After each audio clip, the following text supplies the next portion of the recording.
Welcome everyone to this Force Friday. My apologies for not being around last week. Hope you guys enjoyed the video. It's been a really exciting last couple of weeks for me. There's more content that we'll be posting on this YouTube channel and on Instagram. As you may or may not know, I was in New York the last couple of weeks. Got to go to the New York Comic-Con and got to meet and interview some really amazing comic book artists. So there'll be more content coming from those interviews. But today, today we are going to be discussing our latest Instructor, right? So I'd really love to introduce everyone to Dalrek. How you doing, Dalrek?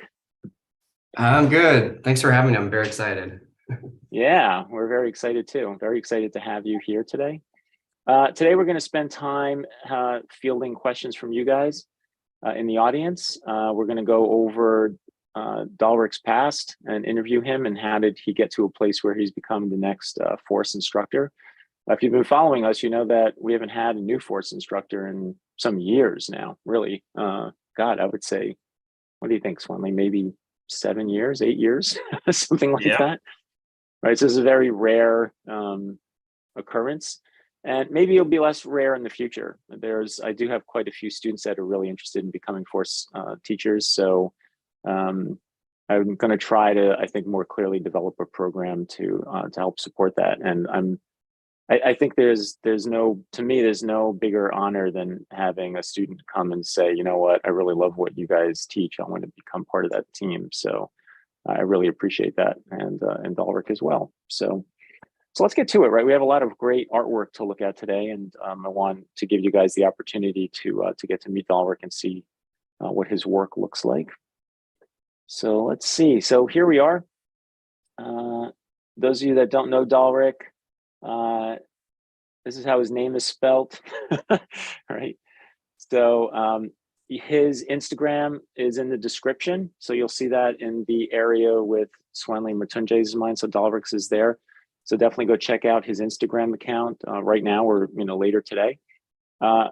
If you enjoy what you're learning on this channel, then please go check out drawingforce.com. That's where all four of us now will be.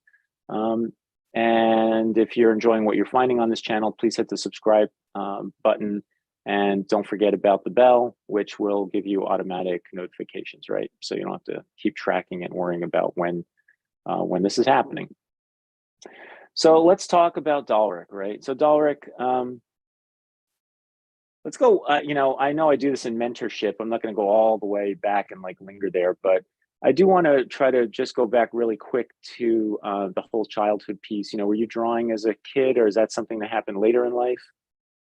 Yeah, I've been, my parents like to joke that I was drawing before I could walk. And they would always tell the story about how I one time asked my grandma to draw me, I think it was like a whale, and she drew it. And then I was like, that's not how you do it. This is how you do it. So I'd corrected over her drawings. So poor grandma was already getting it.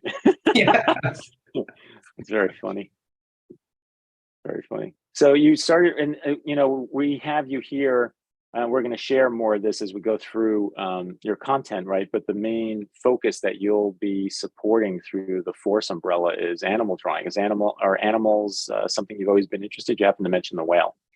Yeah. I've just always had a fascination with the animals, animal kingdom, and just trying to understand why animals do what they do. And then the fun part of drawing them is just all the different sizes and shapes that they come in. So. That's very true. I mean, I do have to say, out of the envy of you, being the person that was going to run this animal space more, it's more variety, right, than the human body, right? Because not only variety of, let's say, just taking a lion and within the lion pack, saying, hey, they're all slightly different from one another, just as humans are. But also just the variation across all animals, So I think that's going to be really, really exciting to dig into in future YouTube videos and posts, Oh yeah. I guess that leads me to a question too. I think when I'm drawing animals, with people, I'm pretty acute and sensitive to the variation. It's funny. When I was in New York, I was looking at an infographics book, and they were showing like how different creatures, their DNA and what their percentages are compared to human. And as most of you probably know at this point, like, gorillas and, primates, I think are like 1% off from human beings. It's like really, really narrow difference, right? It's so subtle. So my point is, in drawing humans, though, I could see that, the variation across all of us and in body types and so on. I think when I draw like a lion, I think I'm drawing a lion, right? But they also would have this variation, right, in their facial features and their anatomy, who's more muscular, who's less muscular. I'm sure one lion's got slightly longer body and shorter legs than the next guy. Have you noticed that, or have anything to add to that? Yeah, it's especially challenging because you have to account for so many different species, and then trying to find, like as you said, the variety within a single species or group. I think it does take longer to really get into that level of specificity, I guess, because you're trying to account for so much comparative differences to be able to draw different animals quicker. So I've really just only kind of exploring that space recently of getting into like, oh, this lion is much older and much more frail versus this one who's much shorter and stockier and has a kind of a more of like a boxer build. So right. So these drawings here, how old are these? These are I think they're either 2016 or 2018, and they were kind of building off of what I did in college, which was a very structural approach to drawing. And I certainly learned some things there, but as we've talked about before, the drawings, the process itself didn't feel very full of life. And so I think that's reflected in the outcome of the drawings as well. So, yeah, they're very technical, Yeah. But it does show that you had an ability towards form at this point, and you had the skill to be technical, that you can draw this way. Yeah. Right. Like you said here, it has the potential to have a lot of force and movement in it. It's built well, but it's not really that alive, Yeah. And it took like this methodology would take me so long to draw this. I think this probably took me 40, 50 minutes. Whereas now with all the stuff I know with force, I could probably do something like this in 10 minutes, really. So. Yeah, it's so interesting. I love hearing that. That's a very common trait, I think, to learning how to draw with force, is just the speed with which you can get something done, right? Because the systems are clearer and you understand the whole better. And yeah, it's good. I mean, again, though, it's funny. It reminds me of, and Swanley chime in on this, but almost like more of industrial design approach. Like it's just so solid. You can see the boxes and tubes and how everything is built. Yeah, similar to how I was drawing before force. I can recognize it. Yeah. Yeah. Plus, you had some anatomy already going on, right? So was this that you did that on your own, or was the class that you were working in having you study animal anatomy? Yeah, every assignment was, every week we had, when we were studying a new animal or group of, or classification, we had to at least do some anatomy studies of it to show we had an understanding of the internal as well as the external. Yeah, that's good.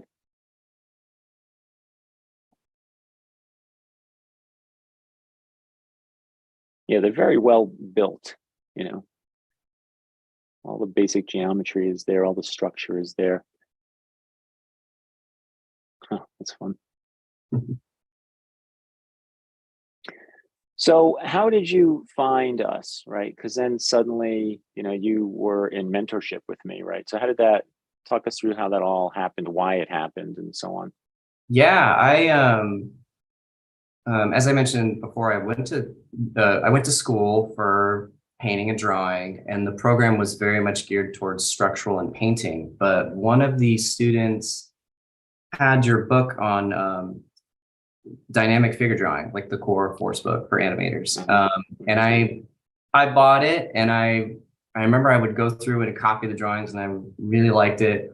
For some reason, I put it down, did some other stuff, and I just found myself over the years, I kept coming back to it, and I was like, well, if I keep coming back to this, there's clearly something here that I'm interested in. Mhm. And I reached out to you after I had actually taken a long break from drawing to pursue a different creative arts pursuit, which was dance. And so I ended up doing that as a job very briefly. And then I realized at some point I missed drawing, but I wanted to tackle it in a different way that felt more like dance and really focused on the expressiveness and the liveliness and the things that I was passionate about from 2D animation growing up. And Mhm. that's when I decided to reach out to you about making a change in how I approach drawing. I see. So it started with in school, found the book, came back and forth, and then after the dance situation, decided to return to the arts, basically, right? Yeah, yeah. Okay. So, and when somebody has a good sense of structure, as you did, they could be really easy to teach or really difficult to teach. It can go either way, right? Either they're really easy because the form stuff, they already know it, and that's a third of the education, really. Or it's really challenging because I just have a tough time moving them out of only building and really having the flexibility to get stuff to move, But from what I recall, I mean, you moved pretty fast. We went, pretty quickly through your mentorship and the content. How was that whole process for you? It was great. I don't know. Like you said, it just felt very easy to flow right into it. So something about it, I think by the fourth session, it really just started clicking. And I was having so much fun. So it's a lot easier to learn when you're enjoying the process also. So Yeah, that's true. That'll make a big difference. Yeah, I remember these. I think I still have these saved for other students to look at today, where you called out these different colors because you were going through the sculpting process, right? And they gave you a couple of different options as to ways to sculpt, and you had gone in here and sort of analytically color coded. It's always this beginning signs of like somebody that could be an instructor is just the clarification of systems, and that they take it on. I didn't tell you to do this, so you did this on your own. Uh, yeah. So, anything you want to add to this? Like, how was this phase of development? it was so fun because it was right after doing the Frazetta exercise. So spending like 10 hours studying that piece, I was like, I've got to bring this in. And I wanted to do the coloring to show that if I really understood the difference between the types of form lines. So Mhm. Yeah, it's an interesting way of presenting it. And as I mentioned earlier, when I was in New York, I was looking at the infographics book, and I just dork out on that stuff. I love seeing how is information presented. And that's something, I'd love to continue on with just force in general, how is it presented? With the clothing book, Mritunjay and I worked on that whole, what I'm calling the sticker system, but having each fold have its own box and teaching what that looks like, and then obviously moving that forward throughout the book. Yeah, I just love developing that kind of stuff. So this was kind of cool seeing, simply color coding, right? Just color coding the different concepts and, where are they? How much is there of each one, right? And through the coding, you can actually start to see the use of them and how you are using them. yeah, I really liked sorry, I was just gonna say like I watched the Force for Friday for the fabric book, and I really liked I don't remember the exact quote, but you used the word diagram to describe some of the drawings. And I was like, I love that. That's such a great way to think about it, because you're trying to like clearly tell people like how the system works, how to best use it, kind of thing. So Yeah, the idea of the diagramming in general, it's really like the far utilitarian side of all this force stuff, and that is all these drawings are always just trying to figure stuff out, and out of that, you get to beauty, so that's that one side, the utilitarian side. And then I think for me personally, out of that comes the beauty. It's like, wow, it is beautiful. It's the human body or it's an animal, right? And there's beauty in both of those subjects. But underneath it, it's what makes it, I think, awesome is that system, is that there's a clear understanding of a function. I was in the New York workshop last weekend, and I had the chance to do some demos and some drawings. And first of all, it was amazing to have the model standing like 3 or 4 feet away from me. We're also used to drawing from photographs, So I was like, oh my God, they're like right in my space here, like I could see so much. It was so dramatic to me. And there was more texture. I guess what I'm getting at is there was more texture. I could see the muscle and bone and skin more clearly than I can in a photograph. And that just played into my sensitivity of texture and like trying to get different line weight and stuff. And that was really exciting. And, and that's sitting then always on top of those bigger systems, trying to get stuff to flow. I put that post up, not the post that went up today, it was, I think, yesterday. So if you guys have any interest in what I'm talking about, it was yesterday's post. It was like of a guy's back, like a 3/4 view. I think I talked about like the scapular line and stuff. And man, that was just so rich. It was like such a rich experience because I could see so much more. And with the animals, that'd be something that I think you and I could work on further in the future, is not only where your drawing skill is now, but, let's make a mane feel like a mane, right? In line, right? Against like the thickness of their skin and their anatomy and their bones, right? Because you have more hair and fur to play with than we do, let's do in the figure drawing stuff, right? It's more variety. It'd be great. Yeah, and like just the vast array of different textures too, like for like something like turtles or reptilians, like they're just scaly, strong, hard edge stuff as well. So yeah, that's true. Yeah, the skin of them, like you said, the scaliness versus the hardness.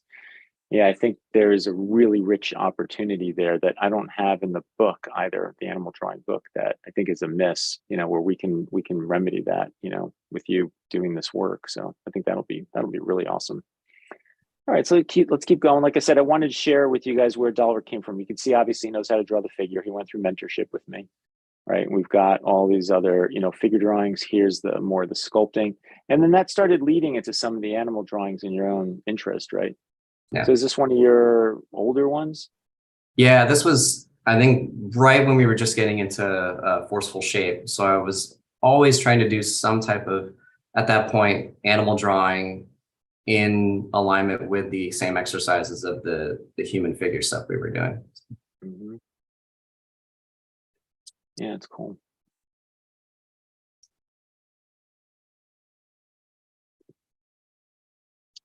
This I can't help but think, Dalrek and I were working on some character stuff at the time too, and this feels like the werewolf, right? It's like such a great pose for a werewolf.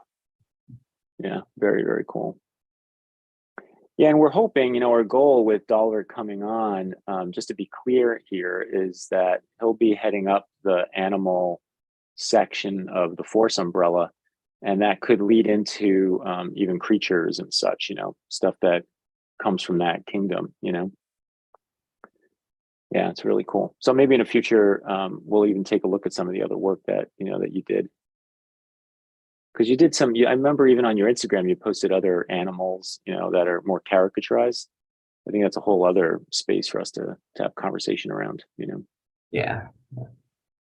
So this is cool. Here you are, right? You're doing an animal drawing and you're using the stuff that you had in the figure, right? It's like, here are all these surface lines, you're sculpting, you're getting form and roundness and holding on to the fluidity of the body, right? Anything you want to add, or Swenling? I would just ask, what was the biggest challenge for you? Because going from, a drawing system that focuses on building and structure, what was the most challenging transition for you to force drawing? Probably, it's a very fine line, like for me, when I was transitioning, that for every great drawing I had, there was drawings where I felt like I was being very kind of careless and too fast with the line. So like striking that balance between trying to be expressive and lively with what I was trying to understand, but I guess controlled chaos would be the term to describe that. Yeah, like just trying to finagle that controlled chaos was really the biggest challenge. Because if I didn't do it one way or the other, the drawing would either look too reckless or would look too stiff. and it would lose all the life in it. So Yeah, good answer. It's tricky to ride the line between making things stay alive and fluid and yet controlling the proportion, controlling the mass and the structure, you know. Yeah, and you know, when it comes to the figure drawing stuff, guys, that's why I don't mind you being chaotic at the start, because I know there's tons of work ahead of us to get you into construction and more control. It's harder to teach someone to embrace the chaos, basically, right? In that 2-day workshop in New York last weekend, in fact, that was a huge part of the conversation was, you know, like, let go, like we're here, like let loose, we're all here in this room. You know, trust yourself, trust me, you know, with what's going on, trust the model. A lot of trust issues, you know, and allowing oneself, I think, to go all the way, you know, with this drawing and allow it to, yeah, to have the amount of power and energy it can be, and that things may get disproportionate, and that's fine. We'll rein that in, you know. So obviously we did a lot of human skull drawing, but I do remember you coming in with this type of work as well, right? What kind of skull is this? this is a coyote skull. Mhm. It's somewhere in a box somewhere, but I always enjoy drawing from it. Mhm. Yeah, I love the sculpting on this. And I would imagine, is it fair to say that, you know, knowing this helps you then draw the actual animal, right? The actual mammal, right? Seeing this amount of structure and knowing how the teeth are set up and where the jaw is, right? Oh yeah, yeah, makes it much quicker, and allows me to kind of play around with, after getting the animal force shape in, like how do I want to build it from there? You know, it gives me different options, you know, to play around. Mm-hmm.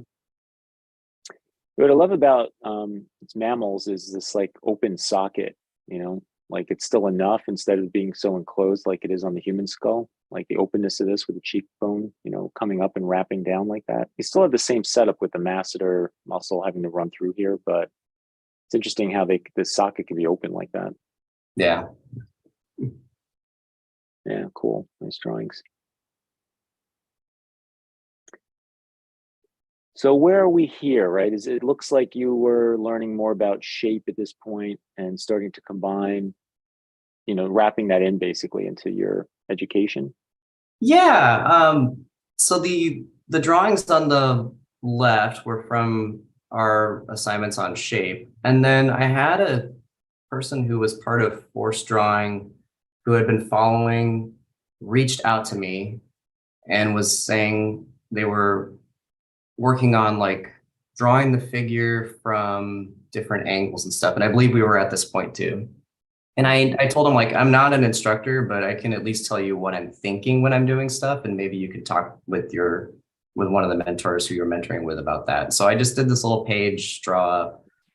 And I just remember how fun it was, just like explaining how I was problem solving through it. Mm-hmm. And then the idea of hopefully helping somebody understand that. So Yeah, it's cool.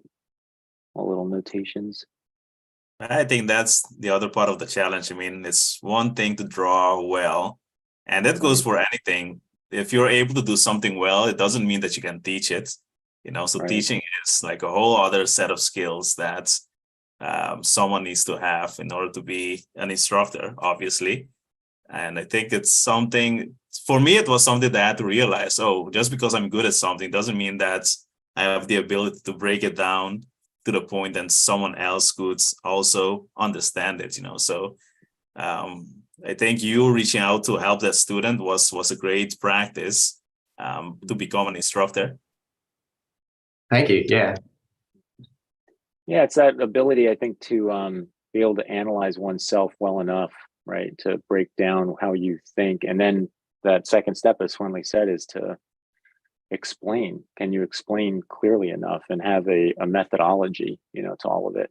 You know, I keep coming back to this New York 2-week getaway. I was at the School of Visual Arts last Friday or the Friday before. I was there an afternoon in a comic book class, and it was a pretty full class, probably about 30 students, I would say 25 to 30. I thought I would be demoing for the most part. I was there for about 2 hours. and I spent a good hour and a half fielding questions, which I thought was great, actually, that they were that curious. And one of the students asked me, I thought a really astute question, which was, what skill of yours have you learned that you can use across all these different jobs, the books and everything that you've had? Like, what's one skill that goes across all of it? And the first thing that popped in my mind was hierarchy. I was like, you know what? It's probably hierarchy. That's the thing that I use in everything. And it took me a while to learn it, to become good at it. And, I use it when I'm writing the books. I use it when I'm teaching students. I use it when I was art directing and creative directing. I've used it to create some of the businesses I had in the past. It didn't matter if I was doing commercials or doing a TV show opening, whatever it was still like, what's the big idea? And let's slowly like march our way through it. And that system is, what we all teach through, right? It's like we're trying to help you understand things in a clear way. And there's so much education out there that starts with the small little detailed thing. And then you don't understand why, right? If you start with a small thing, you don't really have the answers as to why. I think when you go big to small, you already know the why. You've already built up the why as you get to that specific point, Okay, let's see. Let's get back to Photoshop. So a bunch of figures, right? Looks like these are a mixture from imagination, maybe, and not, right? Yeah, they're all from imagination. Okay, great. How was that for you? How was the transition of going from reference to drawing figures from imagination? It was a lot. It was great. I mean, I really think the exercises that bridge the gap where we went from looking and understanding the reference to pushing the reference, drawing the reference from different angles, and designing based off of the reference really made this much more fun. Because prior to Force, I honestly did not like drawing from imagination as much as I wanted to. It was just always such a struggle. So yeah. Your anatomy studies, right? Yeah.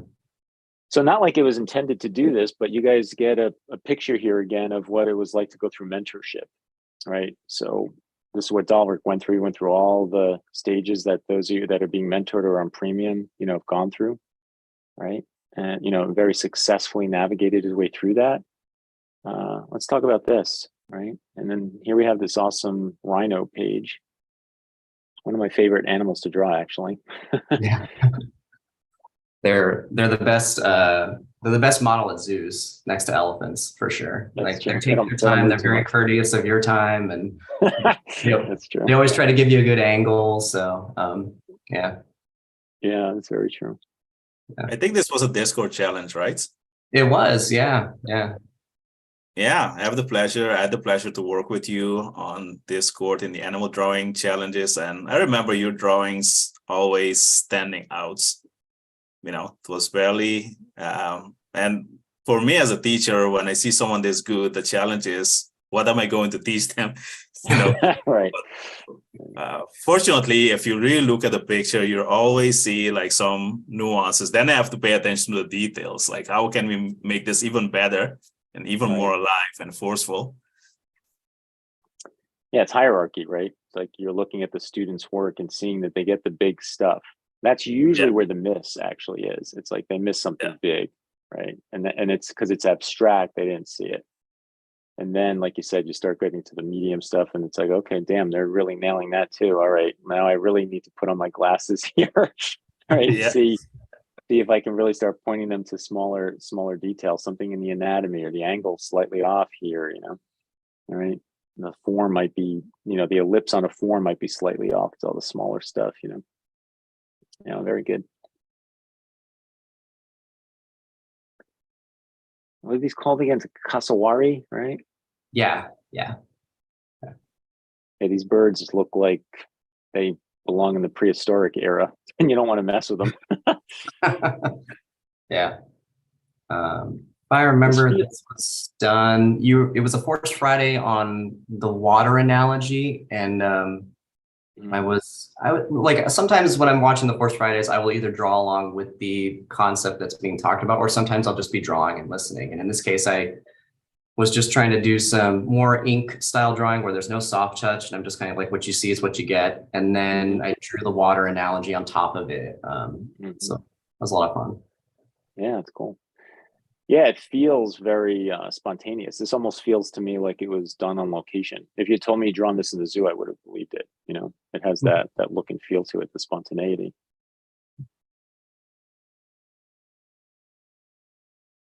Here you really started digging into the anatomy, which you had done in school prior, but now all of a sudden force is combined with form, right? And you're going back to anatomy, right? Yeah, very, very successful page.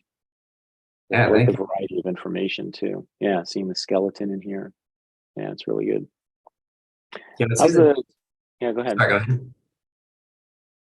Yeah, all you. Okay, I was just gonna say, like, the difference I think with before, when I was studying anatomy in school, I was really studying more like how other artists had given like their understanding of anatomy, so their opinion on it. And so one of the things I really liked about force was I took the force understanding anatomy, and we talked about like going back to the source. So I would look at like very scientific illustrations, and which I have the luxury of having because my sister works as a surgical vet. So she has all these resources available to look at. And then, so I was actually catching new information. I didn't even know about this muscle that runs along large carnivores like cats. Other quadrupeds have it, but the cats have it as the largest, but it's called the brachiocephalicus. And it's something that we don't really have anymore as humans because we have no longer an evolutionary purpose for it, but they need it because it helps to bring their entire shoulder structure forward so their arms can reach even more forward to grab onto prey, and then it keeps their arms and stuff locked in that position so they can hold on. And that's the kind of stuff I get really excited about, like to understand the function behind it, and that informs really my design and how I draw and approach cats. Like I really always try to hit that muscle on some level. So is that only in the cats, or dogs don't have that? So dogs do have it as well as even horses, but it's a much smaller muscle because they just don't. Horses don't catch prey. They're an herbivore, and dogs, they take down their prey more by like bringing together their group and trying to tire out the prey and biting at it so that it loses energy. Whereas cats are really rely on a short distance burst and try to grab something and hold on to it and weigh it down. Yeah, so the anatomy is truly showing the function, and over time with evolution, maybe all these animals had that, right? And it's slowly disappearing on them, right? Yeah. It's kind of like the dew claw, right? It's like this little thing dangling off the side. Like, when is that going to disappear? Right? Yeah. When are we going to get rid of that guy? It creeps me out. You know, it's like whenever I touch it on my own dogs, I'm like, it jiggles. Like, can't we just get rid of this? Yeah. Both my cats. Yeah. Like every time I'll sometimes just like kind of see if I can move it a little bit and see if I can make them actually move it, and they just can't. It just hangs there. So it's weird. It's weird. It is like this little dead limb thing, you know, it's very strange. Yeah. So this is cool. The way I learned, animal drawing was when I was at Disney Animation, and it was always about comparative anatomy, right? Since you were animating, the best way to get into that headspace was to say, hey, how is the cat like me, right? Like if it was, I was on Lion King, right? So it was like, how are these cats like humans? So you're getting this performance, but anatomically, for the most part, there's a ton of similarity, right? If we go back to that DNA thing we talked about earlier, these cats are probably in the 70s or 80 percentile of DNA, comparative to humans, right? And I like here that you're showing, again, infraspinatus, teres major and minor, the deltoids, right? And how this is basically an arm, right? There's an elbow, the shoulder, tricep, right? We're going to move down the forearm, right? Yeah, very cool. Let's see, any questions? I answered just one in the audience. And Mike was asking about, can force, he's new, so he's asking about, can force go to other things? And yes, most definitely. And I was saying how, force can be in cars, trees, now parametric architecture, there's even more buildings that are going up that are fluid. Counterpasta, what was your biggest breakthrough in learning how to bring together all the various drawing ideas? So it's coming from counterparts. I guess what you're asking there is he's asking you, I believe, Dalrek, I guess how force form and shape, and then animals. Like, how does that, what was your biggest breakthrough there, or was there a breakthrough? Was there this moment I'm like, I finally get it? I can't recall like I know I had some during our mentorship, but it's been quite a while, so I can't remember specific examples. But in general, I always liken it back to how I learned dance, and that was there's a lot of things to think about, especially because I was doing ballroom dancing. So that means you're dancing with somebody else, so you have to worry about yourself and also what the person you're connected with is doing, and the problem is that if you're thinking about everything at the same time, then it's almost impossible to do that, right? And so my methodology was always just focus on the thing I'm thinking about, like right now that I'm learning about, practice it diligently, and then keep practicing it as I learn new stuff. And then what I find is that by really practicing each individual piece, it will all come together when I'm just drawing. It's trusting that kind of subconscious is remembering and keeping things internal and bringing it to the page when you need it. So it keeps reminding me of driving. I can't help it. It's like, right. So it's like some people get it and they get it right away, but most have to be, like, especially if you drive stick shift or manual, right? It's like, oh, when do I press the clutch and go off the gas and the brake and, move the stick shift, and trying to orchestrate all that and still steer the darn car and then hit the blinker and make all of that come together. And you want to just get used to the pieces of all of it. And then it starts to, like you said, it starts to gel, becomes one thing. One of my daughters is going into this field that deals with the brain and understanding how to use the machine to like look at this abstraction, this machine that gives you this information back about somebody's brain. And it was interesting because she said, oh, they keep telling me it's going to come to this point where I could just look at the data and like understand it, like it's going to gel, like it's going to make sense. It's like the Matrix, where they're like looking at code and he's like, I don't see anything. He's like, oh, I don't see zeros and ones. It's like, I see people walking around in buildings, it's that kind of thing, right? I think as you do something enough, it becomes this new thing, and then once you have that, then you can go beyond that as well, right? To other experiences. So yeah, very exciting. I mean, to when it gets to that place, most definitely. All right, let's keep moving forward here. We've got a ton of artwork to look at. I love the variety of work that we're looking at today, right? We've looked across the animal kingdom here, from reptiles, plantigrades and ungulogrades, right? Digigrade, right? Now we got this guy here, and look at these. I love these faces. Yeah, really fun. And look at this. I love that. I love that you created this really simple, abstract shape and how his head is attached to that, right? You have anything you want to add to that, Dalrek? Like, what's going on here? yeah, I'm always looking for the quickest and simplest way to jot things down. Because really my favorite thing is when I can get to the zoo. I love sketching at the zoo, and animals are, they've got their own lives. They're doing their own thing. And so you really only have like sometimes 15 seconds at most to look at an animal and what they're doing. So a lot of it is relying on what you see and then your memory of understanding like the anatomy and any reference that you've studied. And so, yeah, I love to stay in this space a lot where I'm just drawing like under between 1 to 5 minutes. And yeah, that means keeping things very big picture, simple. And sometimes I force myself to do that by drawing really small, like thumbnail size. I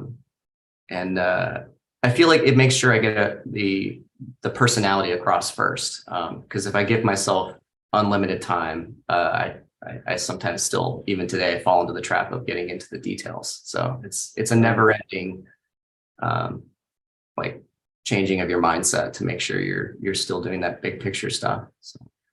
Hierarchy brainwash. Hierarchy, yeah, hierarchy brainwash, yeah. Yeah, it's fun. You see the importance again of like force and form coming together to create appealing shape design, you know? Yeah, that's cool. So if I were to be like an animal dork here with Dalrek today, my obvious question to you would be, do you have a favorite animal? Ooh, right now, my favorite is the Jaguarandi. They're from South America. It's basically, it looks like a cat, like a domestic cat, about twice the size, or I take that back. It's twice the size of a domestic cat. And it looks like a blend between a big cat and an otter. And so they're just very sleekly designed, and they're just, I don't know, they're fun to learn about. So there's, but I usually about every month I have a new favorite animal. That one just happens to be this month's. Right. Flavor of the month. Yeah, flavor of the month. Yeah. Yeah.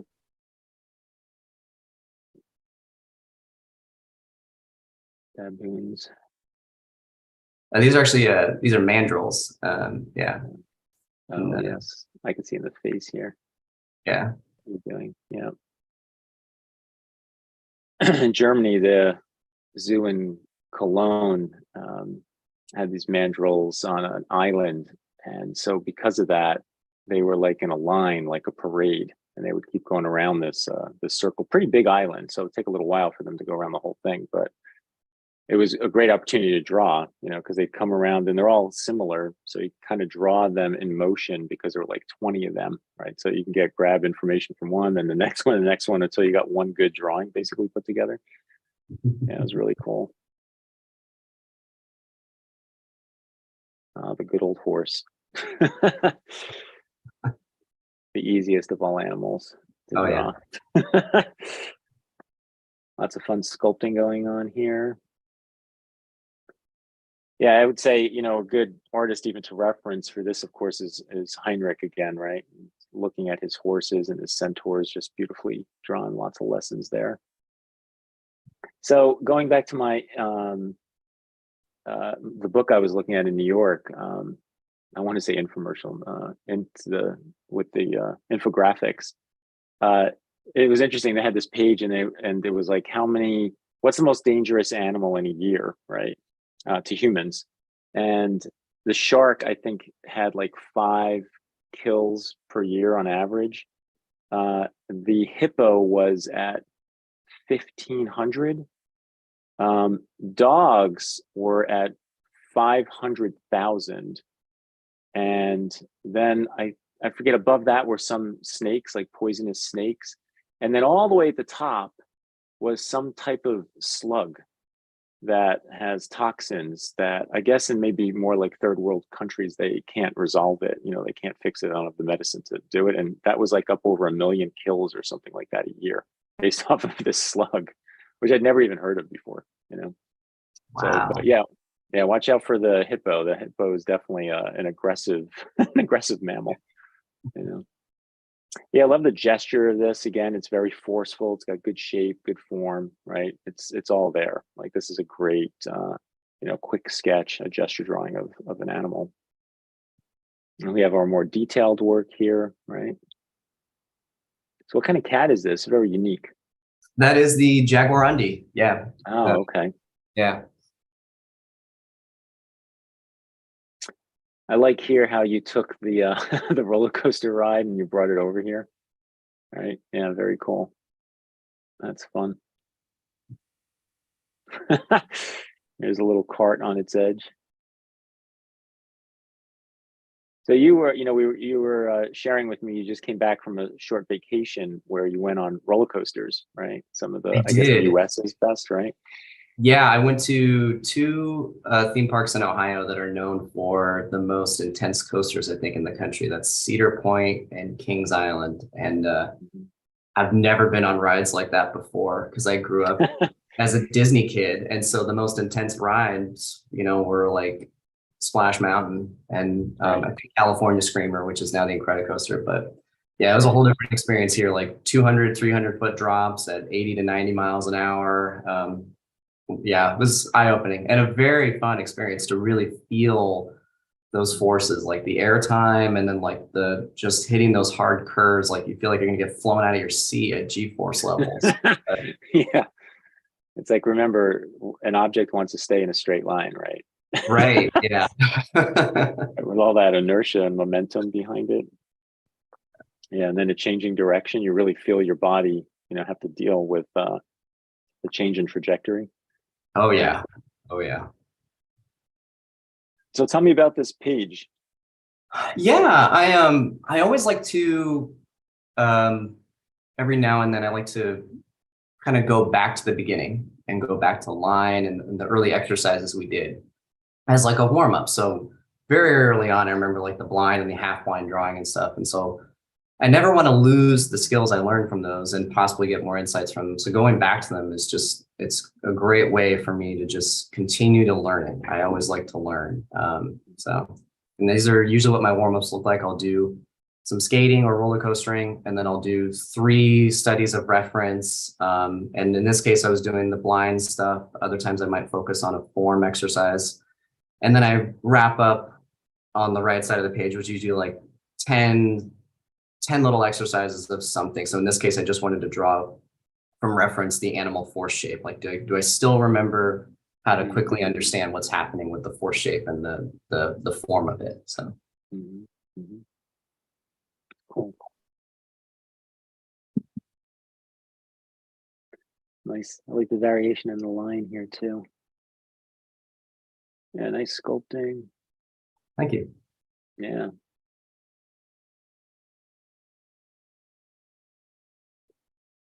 Quick gesture. Yeah, I think this is when the new force brushes came out. And so I was like, well, I got to play around with those. So I see. Is this a Clydesdale? one of them's a Clydesdale, and then one of them is the I think the bottom left was or the top left was the Clydesdale. Yeah, this is Clydesdale. Then you got this Harrier guy here, right? Yeah, that one is I'm trying to remember the name of it. It's Zwalski. It's a very short Mongolian horse. So they're very sturdy and stocky built. Yeah, this angle on the pelvis across all mammals is good to know, and that plane, just understanding that plane back there for the pelvis is great. Yeah, it's Harrier clay. We went over him. Yeah, exactly. Yeah, in all his drawings. Yeah, he's great at always delineating that. That's very true. Do you also prefer pretty digital fast or too, right? It's like 10 minutes, 15 minutes for such a drawing. I mean, it's amazing. Yeah, it's true. There's a lot of work in here, right? In a short amount of time. Yeah, I think some people could easily spend an hour and still not reach that. I mean, it's just impressive. Thank you. Yeah, good point. Do you prefer the digital or traditional, or you have any thoughts you want to share with the audience on either one? Yeah, digital is just, it's easy for me to jump in because I work from my desk anyway, so I can flip to it pretty quickly. But I do miss the feeling of like drawing on paper, which I don't get too much chance to do. Like I really like working on newsprint. I still am finding what's the best medium I like to draw with on newsprint. So there's still a lot I'm learning there, but yeah, I would say right now most of my stuff is digital, with hoping to do more traditional in the future. It's cool. I just saw a video on Instagram of a guy this kangaroo is holding the guy's dog in the water. I don't know if you saw that. Like, it was actually holding the dog in front of itself, and he had to go up and like box the kangaroo to get it to like let go of the damn dog. It's really weird, and it was super jacked, like the super muscular kangaroo. I mean, he was, looked like he just came out of the gym. Yeah, they're very weird. They're scary muscular, like they really are.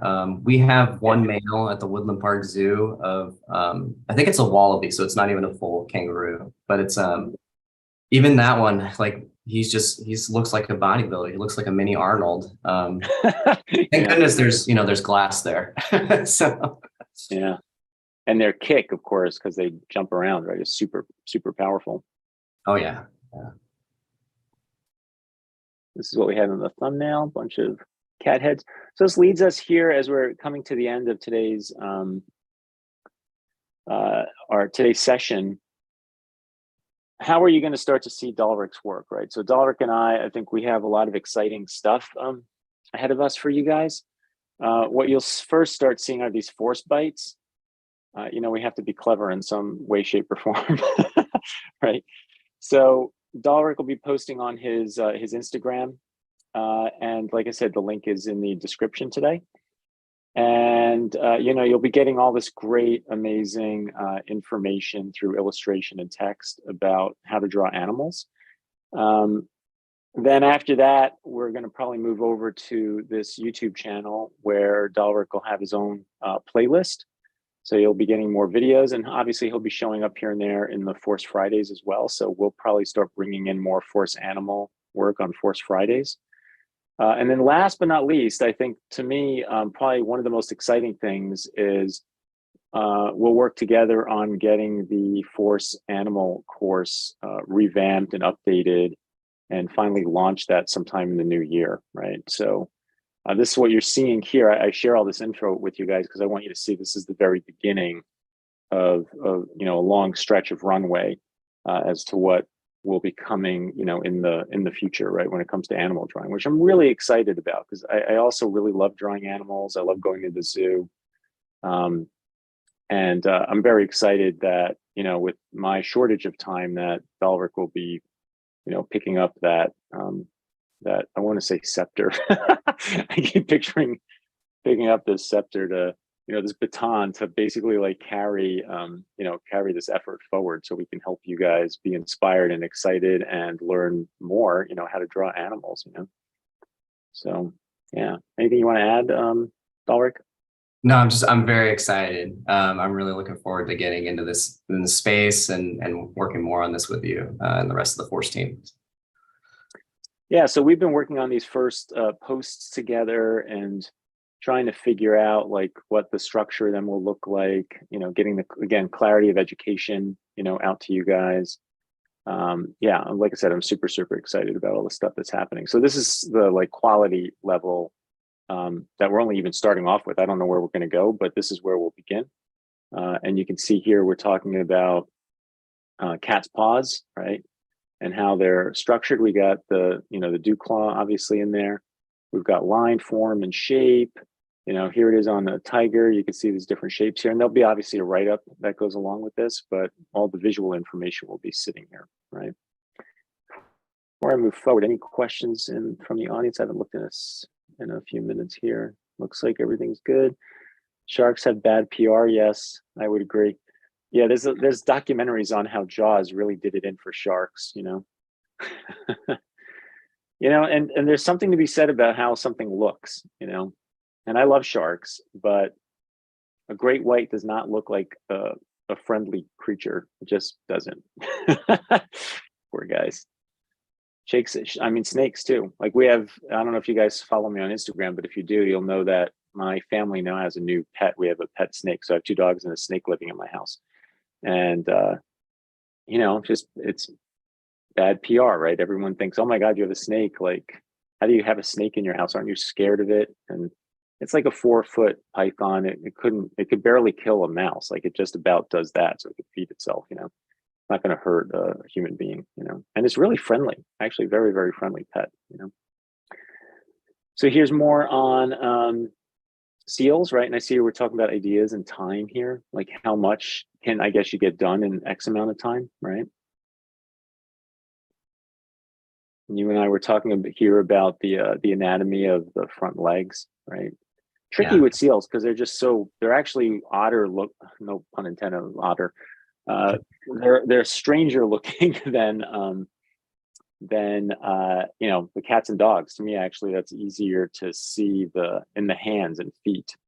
But again, the seal or the otter are actually great examples of the force shape in action, right? Good place to start. Yeah.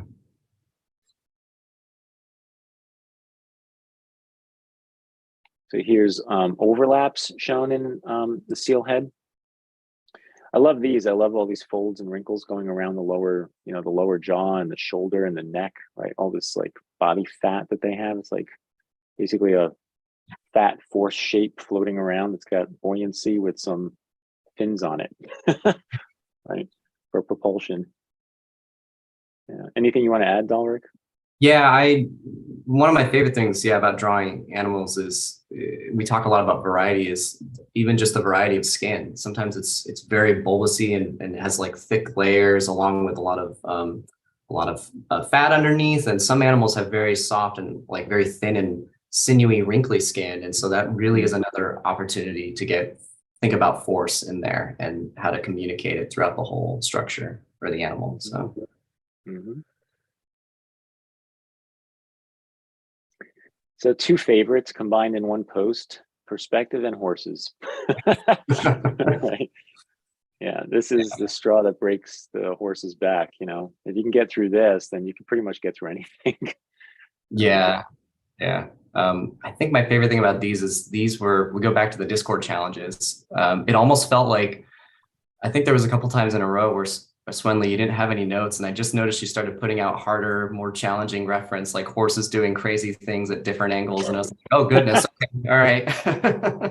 Yeah. Bring it on. Yeah. Make it nice and hard.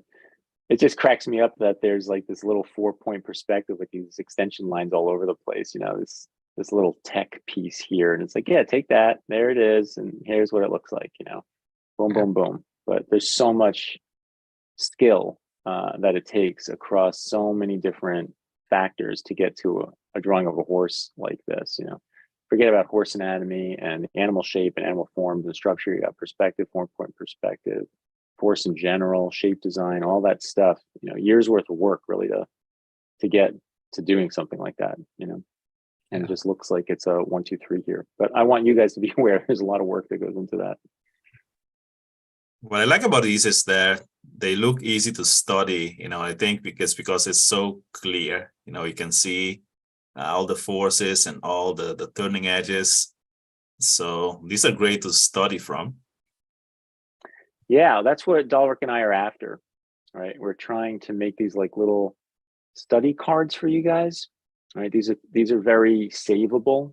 This is a great way for you to have your own like library of saved posts on your Instagram account that you can reference back to whenever you're drawing an animal, right? You have all these different force bites basically that you'll be able to retrieve. So yeah, thank you for saying that. That's exactly what we're after, is to visually have these cards matched with some really good text to back them, and putting most of the visuals up here. So last but not least, we have like the shoulder, right? Basics, right? And seeing the shape of it, right? So you can see Dalrek here has called out the shape, and we have the forms, and obviously the force. Force, of course, is the foundation. It's like the prerequisite to all this other stuff, and then it's really understanding the form and the shape and the anatomy. I like how you really wrapped it around his neck here, right? It's like a scarf, right? You can feel the protrusion of the entire neck coming out of that. Yeah, it's very cool. All right, let's see. We're pretty much done here and wrapping up. I just want to see if there's any last questions. Yay to animals. Yes, these force bites look amazing. Looking forward to seeing. Yeah, so like I said, check out Dalrek's Instagram. You'll see it in the description for today's. I think it's just dalrek.art, if I remember correctly. Is that right? Yeah. Yeah, so dalrek.art is where you can find Dalrek's force bites, right? So we'll be doing much more of those in the future. And then, as I mentioned earlier, we're going to do more on this Force channel with animal drawing, and he'll get a playlist over here. We'll have him into Force Fridays. And then next year, it's opening up the Force Animal course again with just more info, better videos, better illustration. I've been trying to collect a ton of video reference from my zoo visits over the last couple of years. So there'll be a lot of new reference material as well. So yeah, so get ready, right? Hopefully by summer, I would say. I'd love to get that guy done. All right, guys. Thank you, Dalrek. Again, welcome. We're really happy to have you aboard. If this was an in-office party, now we would go have like, some cake and like glasses of champagne, and but we're not doing that, unfortunately. But yeah, thank you for your interest in force and joining us. And I'm very, very excited to have Dalrek be able to inspire the rest of you with how awesome it is to draw the animal kingdom. You know, anything you want to add, Swenley? No, just want to welcome DoRck as well. You know, it's been a pleasure. It reminds me of Mitunjay. He started like that as well. We worked with him on the forums, and then he became a force instructor. So good to see this great new addition to the force team. Yeah. All right. Awesome. All right, guys. Thank you very much. I hope everyone enjoyed today's stream. We will see you next Friday. Take care. Yes, see you guys. See ya. Thank you. You're welcome. Thank you.